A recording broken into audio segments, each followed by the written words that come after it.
En este lunes, 1 de diciembre, regresamos en France 24 con Directo América. Soy Valentina Torres Sánchez. Vamos a revisar los hechos que son noticia.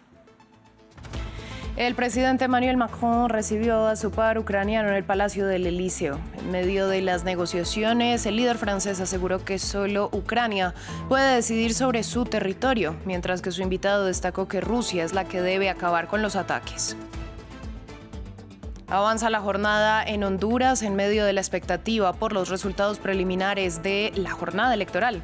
Los datos del CNE revelan que el candidato Nasri Asfura del Partido Nacional lidera la contienda con un 40% de los votos y con el 55,8% de las actas escrutadas. Ya son más de 1.000 los fallecidos y centenares los desaparecidos a causa de las inundaciones catastróficas que actualmente afectan el sureste asiático. En Indonesia, la Agencia de Gestión de Desastres actualizó un balance de al menos 604 muertos y 464 personas desaparecidas.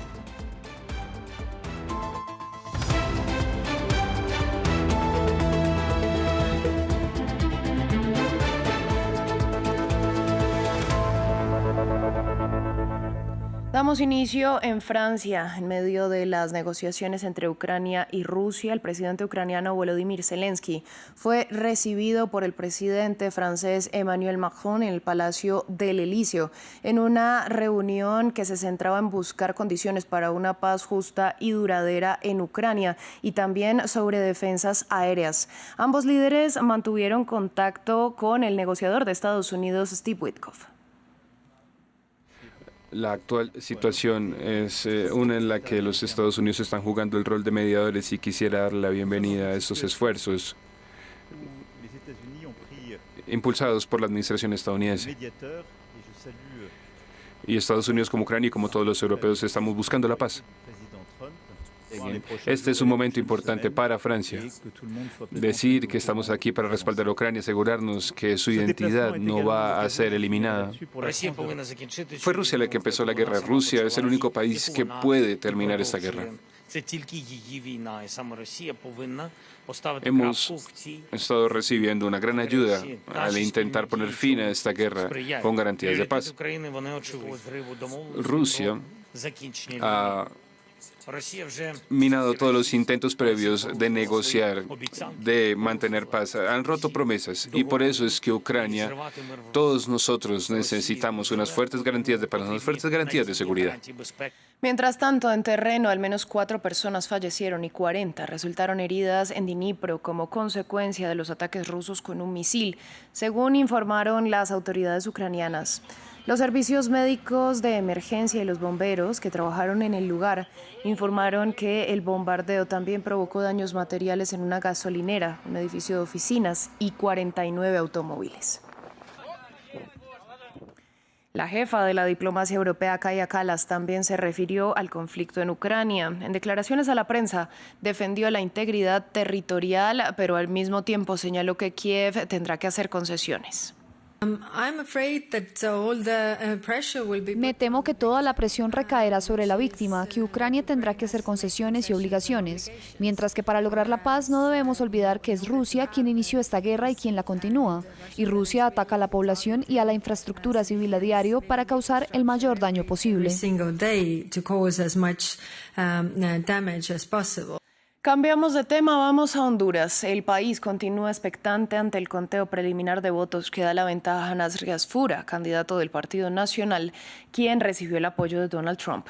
En el más reciente informe, Asfura obtiene hasta el momento un 40% de los votos, con el 55,8% de las actas escrutadas. Le sigue Salvador Nasralla del Partido Liberal.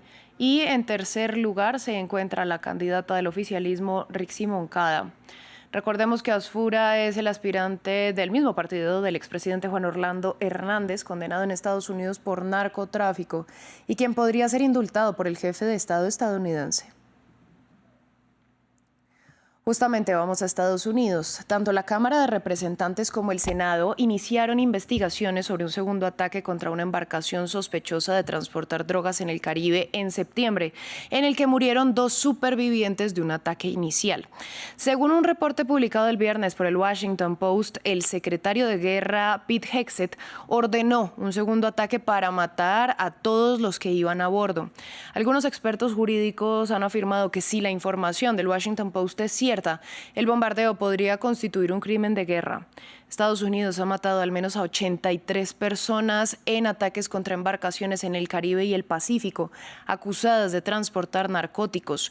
Pero hasta ahora Washington no ha presentado pruebas del vínculo entre esos botes y el narcotráfico. Tenemos el informe.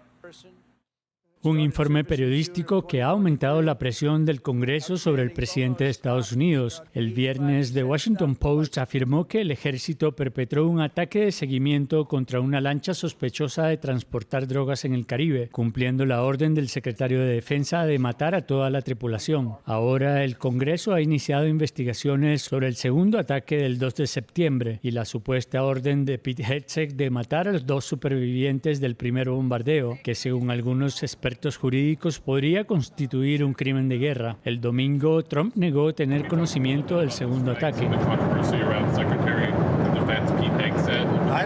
No sé nada al respecto. Él dijo que no dijo eso y yo le creo al 100%. ¿Hablas de los 2 hombres? ¿Sabes si hubo un segundo ataque que mató a los 2 hombres? Él dijo que no lo hizo. Dijo que nunca dijo eso.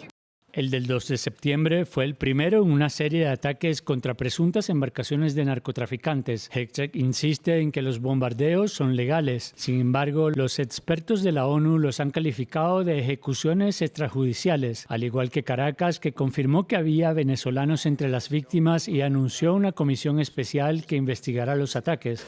Nadie en pleno siglo XXI puede conformarse y constituirse en juez y parte que al mismo tiempo ejecute la pena de muerte de una persona sin que se haya atendido el debido proceso. Humanos, personas vivas, personas que tienen madres, tienen esposas, tienen hijos, fueron ejecutados extrajudicialmente. La investigación del Congreso llega tras semanas de retórica contra el mandatario venezolano Nicolás Maduro y su gobierno. Estados Unidos trasladó al Caribe el portaaviones más grande de su arsenal y Trump advirtió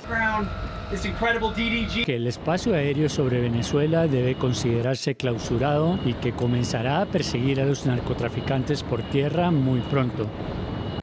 Hoy se conmemora el Día Mundial del SIDA. Naciones Unidas ha advertido que los recortes presupuestarios, incluidos los de Estados Unidos, han devastado los programas contra el VIH. Afirma que si no se reanudan los esfuerzos de prevención, podrían producirse 3,3 millones de nuevas infecciones por VIH entre 2025 y 2030. Hoy en día, casi 41 millones de personas viven con el virus en todo el mundo, siendo los niños y las mujeres jóvenes especialmente vulnerables, sobre todo en el continente africano.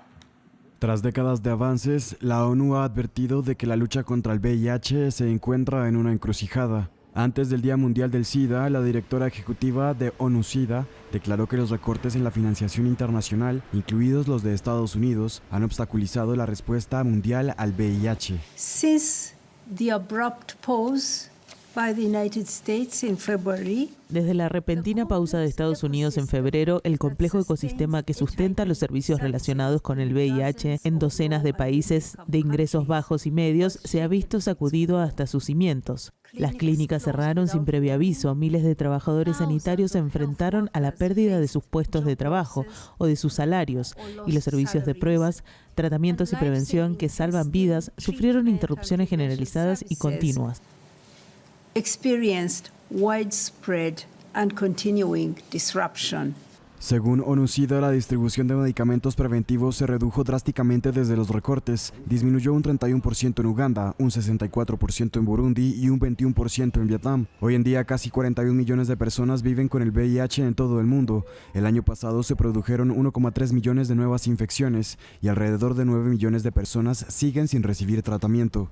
Los niños y las mujeres jóvenes son especialmente vulnerables, sobre todo en la región de África. Across 13 countries, En 13 países, el número de personas que han iniciado recientemente el tratamiento ha disminuido en comparación con el año pasado.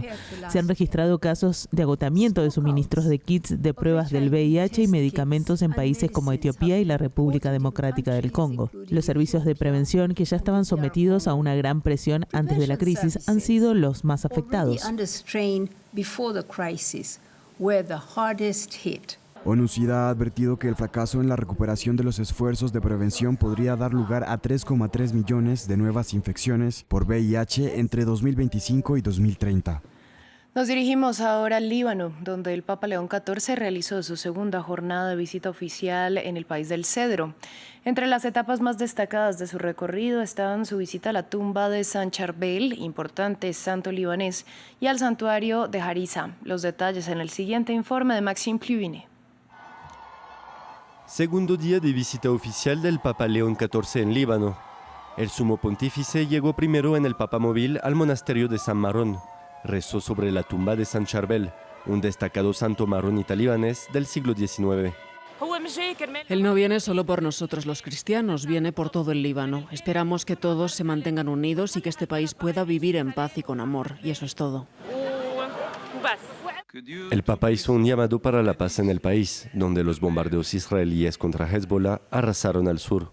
El Santo Padre arribó luego al icónico santuario de Nuestra Señora del Líbano en Harissa, donde una inmensa estatua de María, venerada tanto por cristianos como musulmanes, domina la capital Beirut.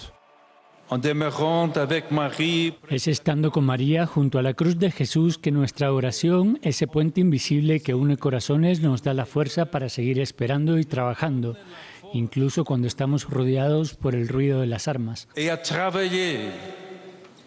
En sus discursos, el Papa reiteró sus pensamientos a la juventud. La emigración de los jóvenes libaneses por el contexto socioeconómico y político es fuente de preocupación permanente en el país mediterráneo.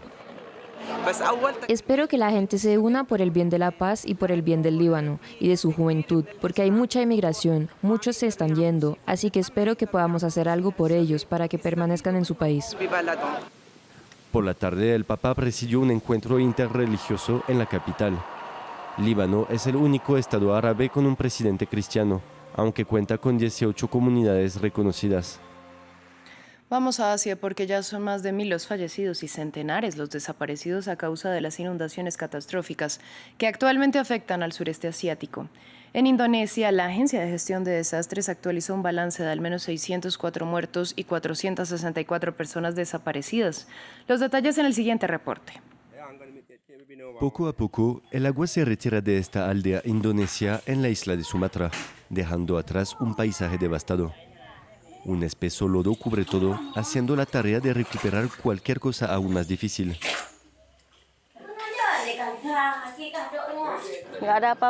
No hubo nada que salvar, solo mi ropa. Cuando intenté agarrar algo, el agua me llegaba a la cabeza. Ya no podía mantenerme de pie, ya me estaba llevando la corriente. En la vecina Sri Lanka, escenas similares de devastación, mientras los equipos de rescate trabajan sin descanso usando helicópteros militares. Ninguna región de esta isla de más de 20 millones de habitantes se ha librado del ciclón Ditwa. Ante la magnitud del desastre, el presidente solicitó ayuda internacional y declaró el estado de emergencia. Nuestro país se enfrenta al desastre natural más significativo y difícil de su historia. También somos conscientes de que la operación de rescate que estamos llevando a cabo es la más difícil en la historia de nuestra nación. Esta es la primera vez que todo el país ha sido golpeado por un desastre de esta magnitud. El clima severo también afectó a Tailandia, causando numerosas muertes y destrucción en 3 estados del sur y en el norte de Malasia. A pesar de anunciar paquetes de compensación para quienes perdieron familiares en las inundaciones, crece la indignación pública ante la respuesta del gobierno tailandés. 2 funcionarios locales han sido suspendidos por sus presuntas fallas. La temporada de monzones suele traer fuertes lluvias a la región, con riesgo de deslizamientos de tierra e inundaciones repentinas. Pero el calentamiento global agravó su impacto. En Indonesia y Tailandia, el costo humano de las inundaciones es de los peores en años, con muchas personas aún desaparecidas. Cerramos en Hong Kong, donde las autoridades informaron el lunes que arrestaron a otros 13 sospechosos por presunto homicidio involuntario relacionado con el peor incendio registrado en la ciudad, que ya deja al menos 151 víctimas mortales. Más de 40 personas continúan desaparecidas al tiempo que los responsables de la investigación indicaron que las pruebas realizadas a varias mallas verdes que rodeaban los andamios de bambú no cumplían con los estándares para evitar que se expandiera el fuego. Es todo por el momento en France 24. A ustedes, gracias por elegirnos.